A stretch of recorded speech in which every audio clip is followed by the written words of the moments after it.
lo que fue o está siendo más bien la presentación oficial del nuevo manejador de los Texas Rangers, Jeff Bannister, que trabajó, como él dijo durante la entrevista, 29 años con el equipo de los Piratas de Pittsburgh, y es difícil para él desconectarse de tantos años, toda una vida prácticamente, la de muchos, en una sola organización a nivel de las ligas menores y grandes ligas. Tremenda persona, por lo que estuvimos oyendo de él.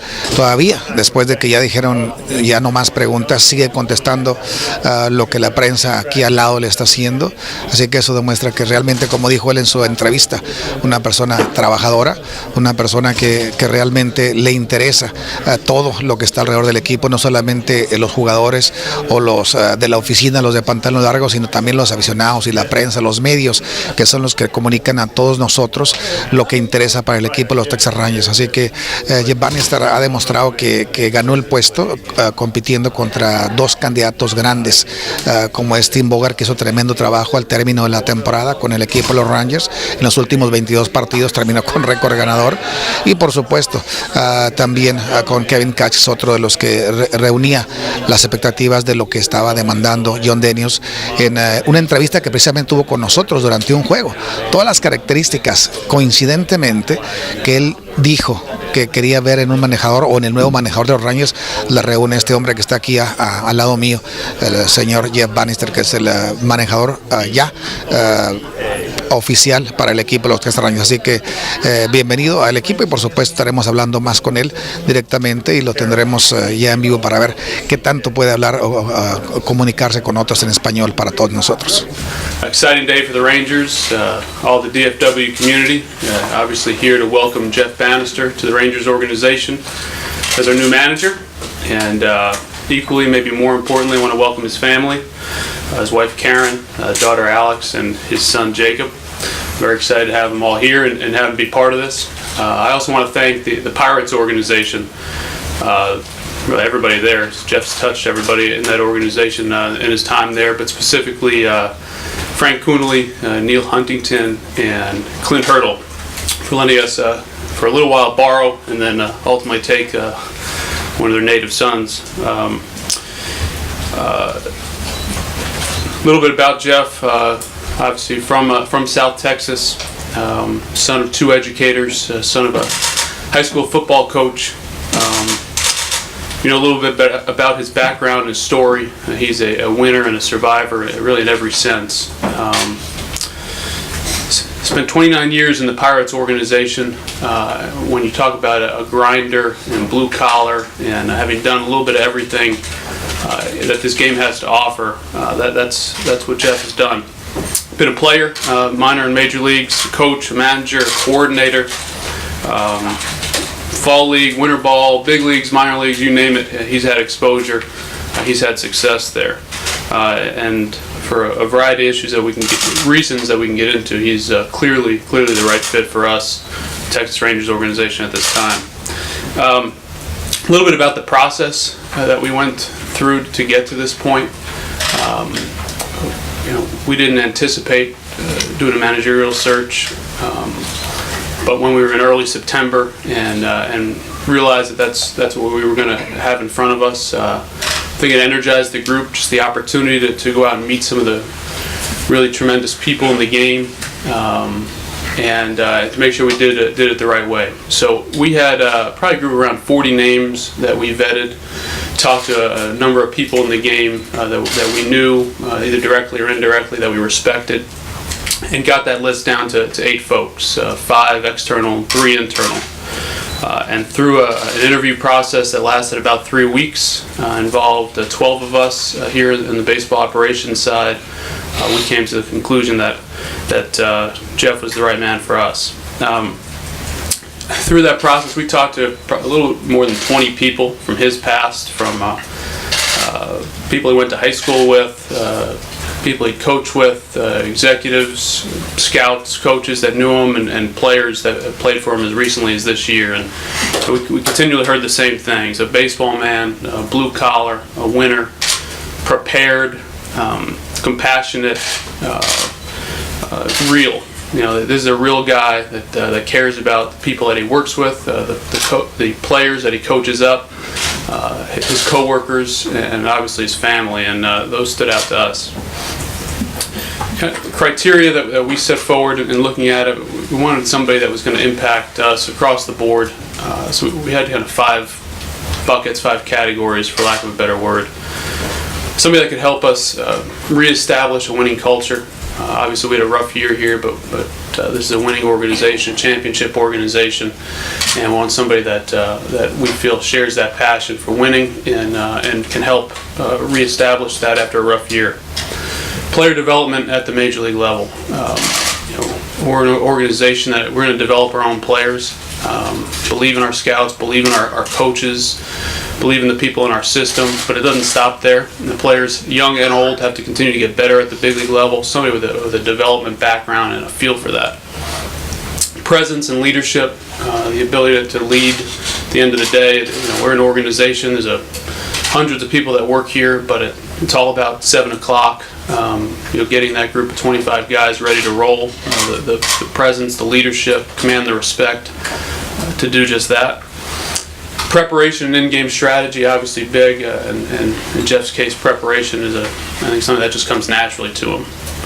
And then organizational partnership. We've used that term partner throughout the process and talking to the media, and I think it might have been misconstrued as just a partner for me.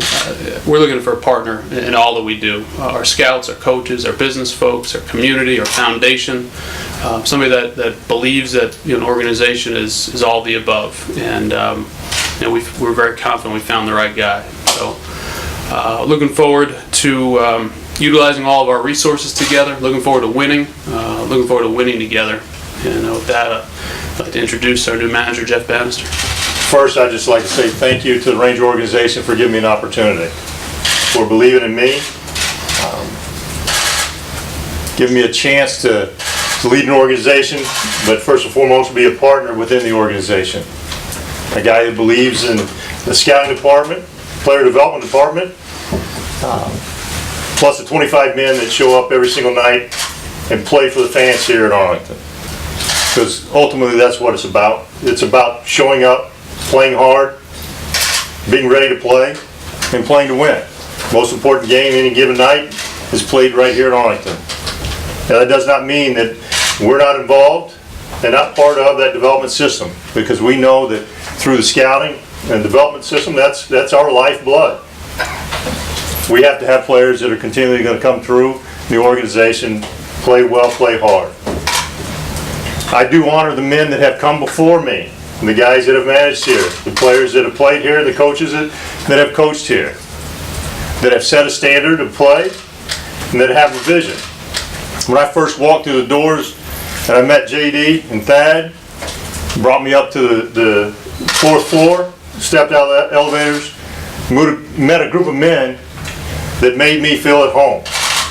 A place that I felt like that this was going to be a great place for Jeff Bannister to come and work, to be part of, to be at peace, and a man that was willing to lead a group of men, connect the dots, have fun, but mostly play hard, have a group of men that show up and play hard every single night.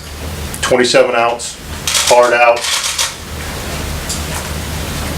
Men I would like to thank, people I would like to thank, first the entire Pirate organization. 29 years. Can't turn off the switch immediately. They're Clint Hurdle, Neil Huntington, Kyle Stark, Greg Smith, Bob Nutting, Ogden Nutting, and the Nutting family. A group of people that cared for me, poured into me, helped develop me as a man, as a person. My mother, a woman that kept books of my Little League game and still gives me some advice from time to time when a game doesn't go quite right.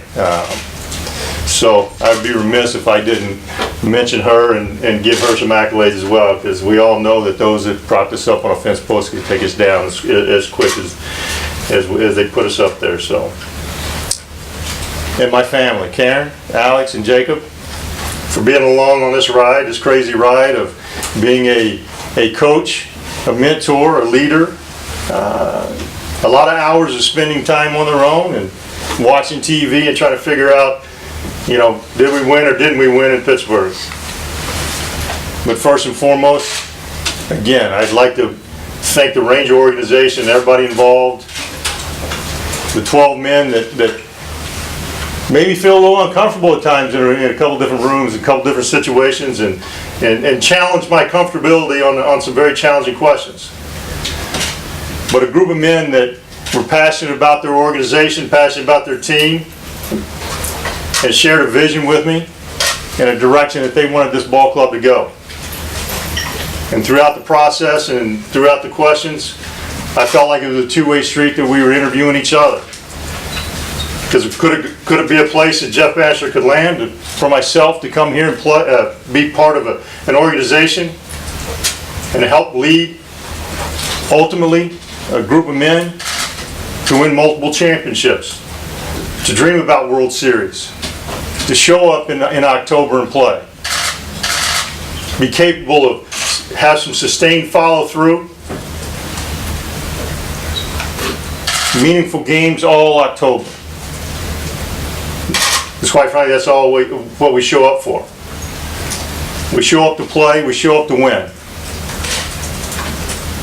Again, thank you, I appreciate it. Ready to go to work. Bueno, y como ustedes pueden ver, todavía estamos ya en el término de la conferencia, la presentación oficial de Jeff Bannister con el equipo de los Texas Rangers, y sigue platicando, lo decíamos, él es incansable, lo estamos viendo en su primer día aquí en el Globe Life Park, por supuesto, en la sala de prensa, donde él está luciendo indudablemente con sus respuestas. Se puso emocional en algún momento cuando le preguntaron acerca de la situación cuando él estuvo a punto de perder sus piernas, cuando estaba en su escuela preparatoria, en su high school. Después trató de tomar agua para tranquilizarse en esta clase de preguntas, pero después vino otra más, cuando le preguntaron, tu único turno al bate en Grandes Ligas es un sencillo, y le contestó a T.R. Sullivan, que es precisamente el encargado de esas dos preguntas, dijo, bueno, tú me quieres forzar a que llore, a que mi emoción salga y no la puedo detener. Es difícil hacer un comentario acerca de eso, porque para que ustedes sepan, es solamente tuvo un turno al bate en Grandes Ligas, precisamente reemplazando a un lanzador en un séptimo episodio, que ellos ganaron el partido 12-3, a Doug Driver específicamente, y la razón de lo emotivo de este turno al bat y de lo emocional sentimentalmente para Bannister es que muchos, cuando él estuvo a punto de perder sus piernas con cáncer, estuvo recuperándose mucho, le dijeron, nunca vas a llegar a jugar ya Grandes Ligas, ya olvídate de eso, déjalo ahí. Muchas voces negativas, muchas personas alrededor de él que le dijeron, déjalo, dedícate a otra cosa, y él nunca se hizo a un lado, nunca se rindió, y eso es lo que demostró precisamente el coraje que él tiene como persona. Y se le preguntó también, ¿acaso estabas buscando ser manejador? Dijo, no, yo no busco nada, porque si tú buscas alcanzar algo y terminas por cansarte si no llegas, entonces la oportunidad se presenta, y qué bueno que la organización de los Rangers, siendo yo de Texas, porque él vive en League, Texas, radica en League, Texas, es de Oklahoma original, pero en League, Texas, que es muy cerca de Houston, donde estuvo la primera entrevista con los agentes de los Rangers, con John Daniels y Tal Levin, y después en el Arlington se reunió en las oficinas del cuarto piso con todo el personal, que son 12 miembros que forman la organización de operaciones de béisbol de los Texas Rangers. Los convenció en la segunda entrevista, fue de los tres finales, como le mencioné hace un momento, y Tim Bogart y Kevin Cash. Él se quedó con el puesto y contento, y por supuesto emocional en su discurso aquí con todos los medios, que estuvo abarrotado esto, estuvo presentando a su esposa, a su hija y a su hijo. Estuvieron presentes jugadores también como Elvis Andrus, Derek Holland y Sin Suchu, y eso demostró que él puede estar en contacto. Además le preguntaron también con quiénes ha hablado, si habló con Bogart, si habló con Maddox, y con ellos dijo sí, con Magadan ya hablé con todos ellos. Tuvimos una conversación breve, y seguirá por supuesto de aquí en adelante tratando de disipar quiénes serán sus coaches en esta temporada que se avecina para empezar oficialmente contra los Atléticos de Oakland en abril del 2015.